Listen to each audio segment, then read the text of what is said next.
Olá, é um grande prazer estar aqui com vocês. Meu nome é Amanda Dias, eu sou engenheira de segurança do trabalho. Olá, tudo bem?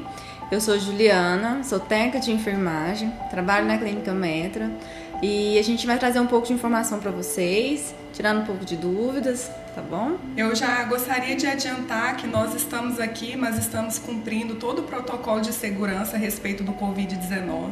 Todos os equipamentos foram devidamente higienizados e a gente está sem máscara, mas nós estamos cumprindo a distância, de segurança. Nós estamos aqui hoje para falar de um tema bem feminino, né, Juliana? Verdade. Nós vamos falar do Outubro Rosa. Mas antes de ir para você com as perguntas, eu gostaria que as mulheres que estão nos assistindo fizessem uma reflexão. Como é que está a saúde de vocês? Tá tudo em dia? E a glicemia, como é que anda o diabetes? Qual que foi a última vez que vocês conferiram a pressão? E o autoexame, tem realizado? O Papa Nicolau, quando foi a última vez que foi feito? Porque são algumas perguntas que às vezes nós mulheres, com o decorrer do tempo, dia a dia, ocupado, trabalhando muito, a gente não faz. Mas eu queria que você falasse, Ju, porque normalmente as mulheres, quando falam de Outubro Rosa, tem uma preocupação só com câncer de mama. Isso. Então, eu vou falar para vocês assim o que acontece. Todos os anos, né, em outubro, comemora o Outubro Rosa. As empresas fazem postagem, fazem divulgação e tal, para influenciar as pessoas a procurar a unidade de saúde. Mostrar para elas a importância. Pelo fato do câncer de mama ser uma doença bem silenciosa, vem juntamente a questão do preventivo, né? Que as mulheres também não fazem, que é o famoso Papa Nicolau. Então, Juliana, existem outras doenças que são silenciosas, além do câncer de mama, certo? Então eu gostaria que você, Ju, falasse um pouquinho a respeito, nesse primeiro momento, da hipertensão. A hipertensão, ela atinge a comunidade, né? Atinge as pessoas, independente do sexo. Qualquer pessoa tem, pessoas acima do peso, magras, pessoas que têm alguma doença crônica. Então, assim, ela não escolhe, na verdade, né? E é uma doença muito perigosa. Quando a gente vai aferir a pressão, acima de quanto eu posso me considerar hipertensa? Aferiu a pressão e deu, vamos supor, 17/10. Tá alta, mas eu não vou falar que ele é hipertenso, porque eu não sei o histórico anterior dele para mim poder falar. Porque pode ser também que é de genética, é pai, mãe, essas coisas, e a pessoa vai levando e nem sabe. Então ela precisa procurar um cardiologista, fazer exames, fazer uma bateria de exames para poder realmente diagnosticar ela como hipertenso ou não, porque talvez não é, né? Então Quer o medicamento... dizer que se ela aferiu, pontualmente deu uma pressão alterada, ela não pode se considerar hipertensa, Não. é isso? E a pessoa que é hipertensa, existe algum sintoma que ela pode estar identificando nela mesma? Porque tem um costume, quando a pessoa dá uma tontura ou começa a querer desmaiar, vem e coloca um pouquinho de sal na boca. O que você me fala a respeito disso? Não façam isso, gente. Porque nem sempre o sal é a melhor solução, tá? Porque às vezes a pressão dela tá baixa, né? E às vezes a pressão dela tá alta, você não sabe. E qual não é é porque a pressão tá baixa. Para pressão baixa para pressão alta? Diferença tem bastante. Na questão da baixa, a pessoa fica mole, sonolenta, né? Desânimo, tem pessoas que quando tem pressão alta tem desânimo, mas também não pode levar em consideração a questão de, por ela ter, né, tido um desmaio, que necessariamente é a pressão, né? Tem outros fatos que pode acontecer que a pessoa venha a desmaiar. Aí não é ideal colocar o sal debaixo da língua por conta disso, porque a pressão da pessoa pode estar alta ou não, né? E aí faz elevar mais ainda a pressão dela e causando danos pior à saúde dessa pessoa.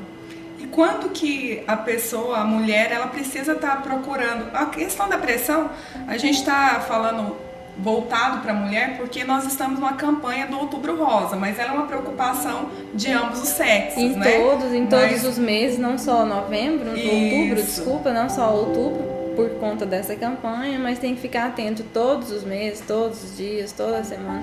Então é um cuidado da saúde que a gente não pode esperar somente para aquele mês, que é um mês de campanha, certo. E sim no dia a dia, de todos os dias. E existe uma frequência, assim, pelo menos uma vez por semana, qual que é a frequência que a gente precisa acompanhar essa pressão? Porque não é comum no nosso dia a dia eu estar fazendo essa ferição de pressão. O que você me diz?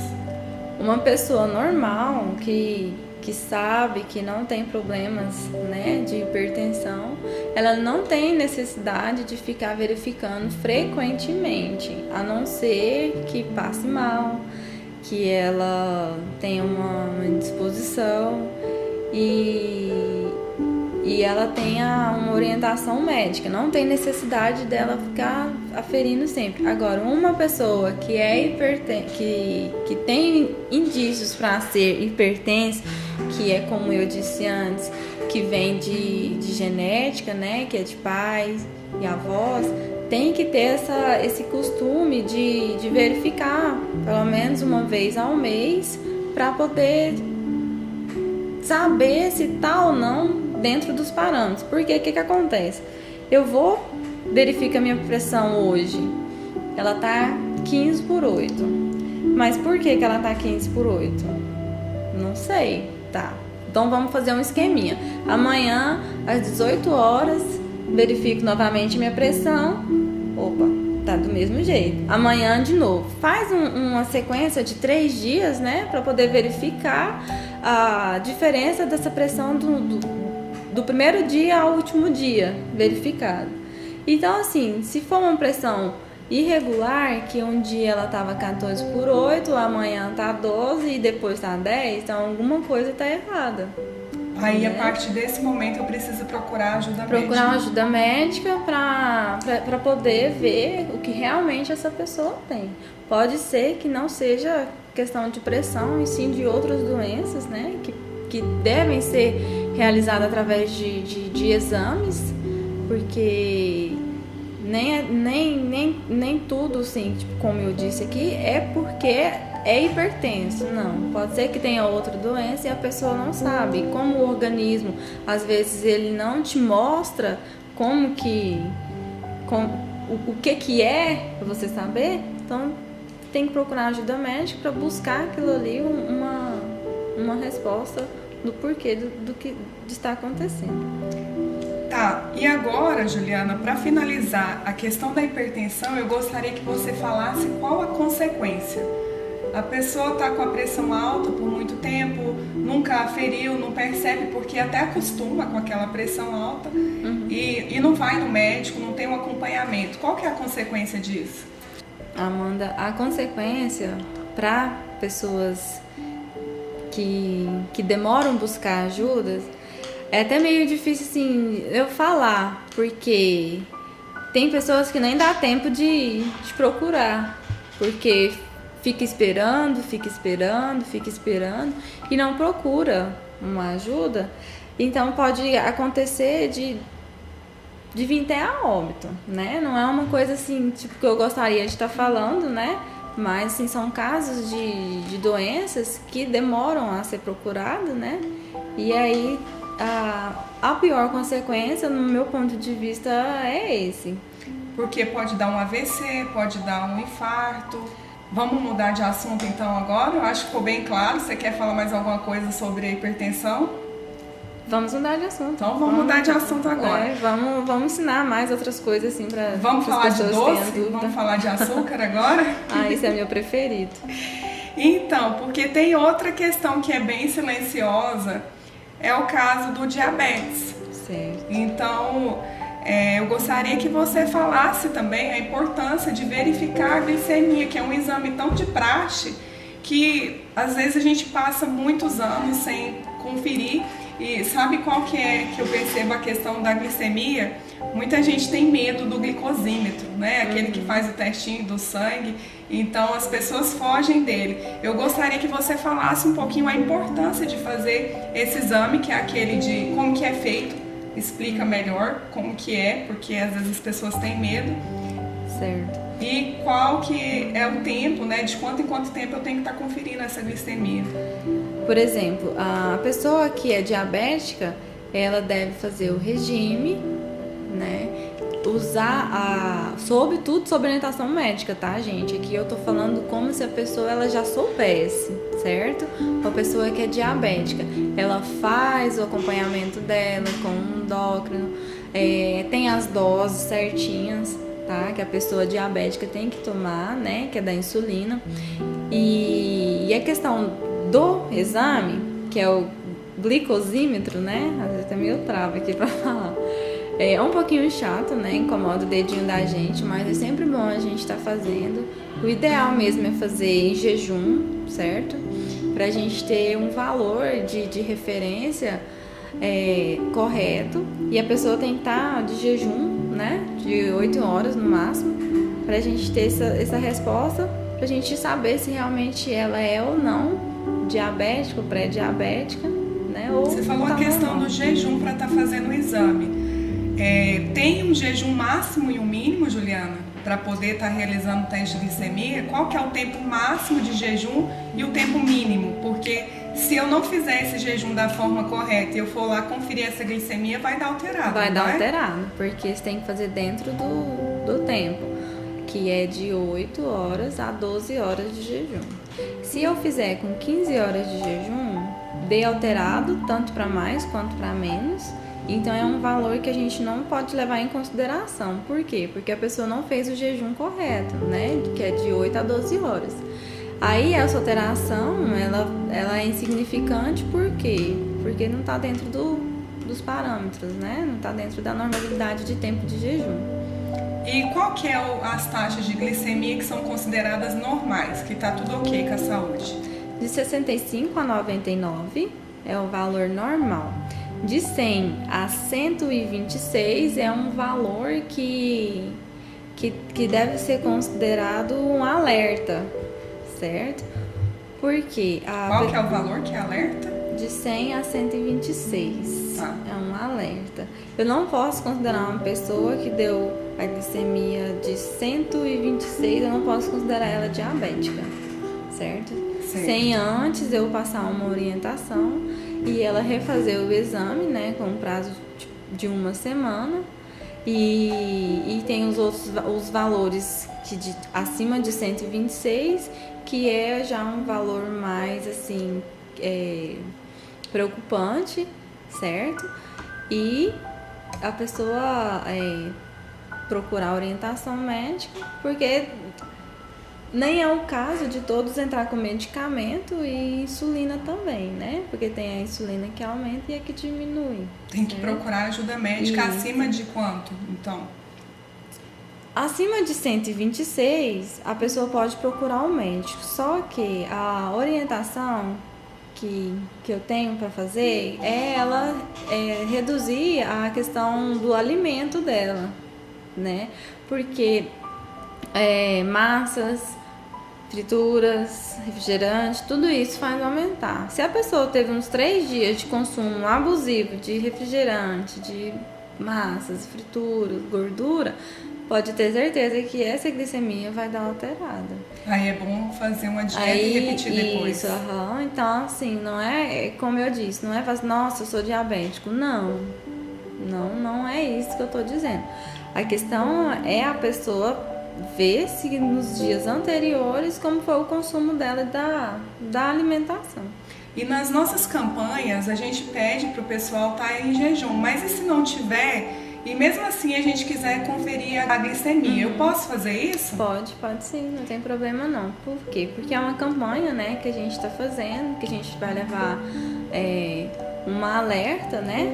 E tem no caso que ele não tiver de jejum e der abaixo, né, de 65, ou se der acima de 100, a gente tem que ter aquela ciência, né, que é porque ele não está em jejum. E se for um valor muito alto, tipo 250, aí já nem é questão dele ter comido alguma coisa na parte da manhã, né? Então vamos falar assim que ele não está em jejum. Ele vai fazer o teste de glicemia agora e não está em jejum. Qual é o maior valor que pode dar essa glicemia? Ai, olha, não tem um valor, falar assim, é tanto. 140? Porque assim, ela não é diabética. Vamos supor que ela não é diabética. Isso. Né? E daí ela fez o exame e deu 140. É porque ele comeu, né? Aí você vai perguntar, o que você comeu? Certo. Eu comi uma bolacha, eu tomei um leite, comi um chocolate. Aí você pode ter certeza que esse valor aí está alterado pelo fato dessa alimentação dele. Juliana, a respeito de idade, existe uma idade que a mulher, o homem, né, todos precisa despertar e preocupar a respeito do diabetes, da hipertensão? Olha, toda a idade, ela é independente do homem e da mulher. A idade, ela é relativa, porque cada pessoa, ela desperta uma forma diferente de mostrar o tipo de doença, o que ela tem. Mas assim, a questão de alerta para todo mundo é na questão da adolescência, né? Uns 13, 14 anos podem assim buscando, fazendo o teste, não tem problema, mas vem a questão das crianças também, porque tem crianças também que são diabéticas e às vezes ela mostra para os pais, né, de uma forma que nem os próprios pais conseguem entender. Juliana, tem uma outra questão que é o mais importante da campanha do Outubro Rosa, que é o câncer. Certo? O câncer de mama, principalmente, que a gente tem falado, mas também existe o câncer de colo do útero. E eu gostaria de saber qual que é a idade que a mulher precisa começar a preocupar com o câncer de mama, começar a fazer o autoexame e também realizar o Papa Nicolau. Certo. O autoexame da mama, ela é feita, né, em casa mesmo, né? As mulheres, as adolescentes, as adultas já, né, que já tem assim, já o peito já formado, tem os mamilos, devem fazer o autoexame. Por quê? Se surgir algum carocinho, ela poder procurar um médico para fazer um exame mais a fundo para diagnosticar aquilo ali. Às vezes, né, a maioria das jovens hoje em dia tem cisto, né? Tem uns glóbulos que às vezes são constatados pelo simples toque, outros não, feito por ultrassom. Então, se ela sentiu ali, ela não precisa já assustar e pensar que é câncer. Não. Pode ser que seja só um cisto. Isso. E o exame ele é feito a partir dos 40 anos. A mulher que tem 40 anos de idade, acima de 40 anos, é feito o exame de mama, mamografia. Quem tem menos de 40 anos, numa possível, né, consulta médica e um surgimento de um caroço maior, com uma expansão maior, né, sob orientação médica, vai encaminhá-la. Mas o que a gente orienta, né, são as mulheres acima de 40 anos fazer todo ano a mamografia, né, a mamografia, juntamente com o Papa Nicolau, que é o preventivo. Juliana, eu tenho percebido a respeito do câncer de mama que é mais comum do que a gente imagina acontecer com mulheres jovens também. Sim. Então eu queria que você falasse dessa importância das meninas, né, a partir aí dos seus 18, 19 anos, começar a fazer o autoexame, porque eu tenho percebido cada vez mais jovens com câncer de mama. Sim. Não só o câncer de mama, né, Amanda, né, quanto ao câncer do colo do útero, né, que isso não tem idade. Quanto ao da mama tem a idade, né? A partir dos 40. A partir dos 40 eu tenho que fazer a mamografia, mas o autoexame eu já tenho que começar a fazer. Sim. Ali com meus 18 anos, já tenho que estar preocupada com isso, certo? Pode fazer e preocupar mais, além das mamas, preocupar com o câncer do colo do útero. Às vezes a pessoa, a mulher, ela não vê, né, alguma mudança no seu organismo, um sangramento, né, nas partes íntimas. Isso pode ser um sinal de que não tá legal. E assim, para prevenir o câncer do colo do útero, eu tenho que fazer o preventivo Papa Nicolau. O preventivo. Qual que é a primeira vez que a menina, a mulher, tem que começar a fazer o seu exame preventivo? Olha, a partir do momento que a adolescente ela se torna mulher, que ela tiver relação sexual, que ela se tornar uma mulher, ela pode sim fazer o exame de preventivo. Ela deve, né? Ela deve fazer por conta de outras doenças também, né? Não só o câncer, né, do colo do útero, que é a e outras frequência? doenças. É uma vez no ano, certo? Para a pessoa que nunca foi diagnosticada com câncer do colo do útero. Para quem já foi diagnosticada, a frequência é de 6 em 6 meses. E tem a prevenção, né, tanto para o homem quanto para a mulher, tem a prevenção da vacina, que é o HPV, de crianças a partir de 13 anos podem estar tomando, né, tem nos postinhos de saúde, essa vacina contra o vírus HPV, que é o vírus do câncer do colo do útero. Aí me pergunta, por que o homem tem que tomar? Porque o homem também transmite esse vírus para a mulher. Certo. Então, eu gostaria que a gente falasse um pouquinho mais para as meninas que estão se tornando mulher, essa importância delas estar procurando a primeira consulta com o ginecologista, porque ela tem que fazer o Papa Nicolau, precisa prescrever aí também a questão de um anticoncepcional, tem essas preocupações com as doenças sexualmente transmissíveis, né? Justo. Procurando um ginecologista para fazer todo esse check-up é o ideal para cada adolescente. Não precisa ter vergonha, né? Hoje em dia é tudo muito aberto, tanto com os pais, tanto quanto os médicos, né? Então, assim, aquela questão de vergonha acabou. Juliana, existe um momento específico durante o mês, um dia melhor para a mulher estar realizando o autoexame? Sim, Amanda, tem o período, né? O período menstrual da mulher, do 3º ao 10º dia, que é o período menstrual. A mulher pode sim fazer o exame, né? O autoexame de toque, por conta dos hormônios, né? Eles estão elevados. Fica melhor o surgimento do caroço, da identificação dele. Porém, não podemos esquecer que todos os dias, independente se for período menstrual ou não, é importante a pessoa fazer esse exame de toque sim, tá?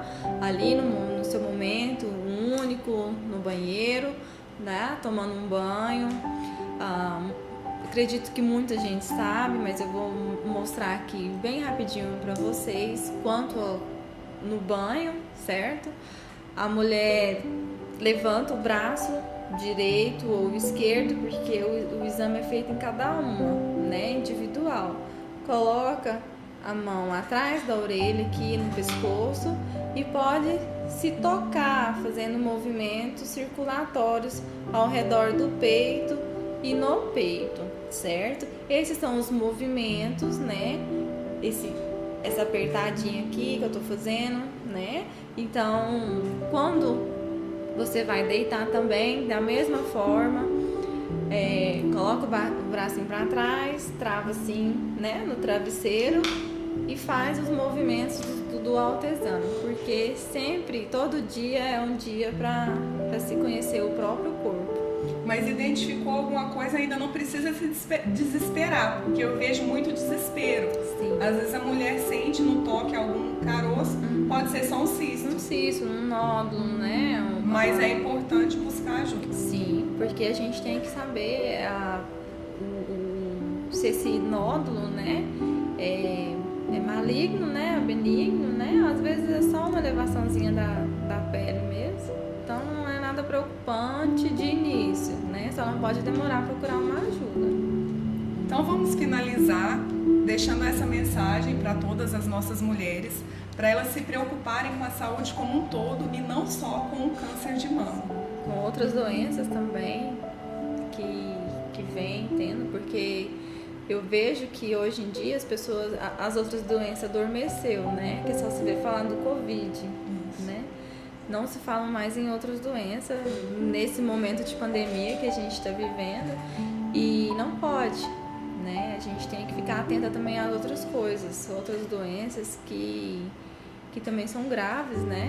Não quero dizer que Covid não é, mas o que eu quero deixar bem claro para todo mundo é se preocupar com a própria saúde, se conhecer cada um, certo?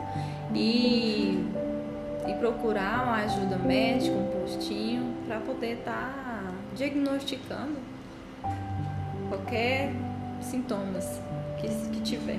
Muito obrigada, Juliana, muito obrigada a todos. Muito obrigada, até mais.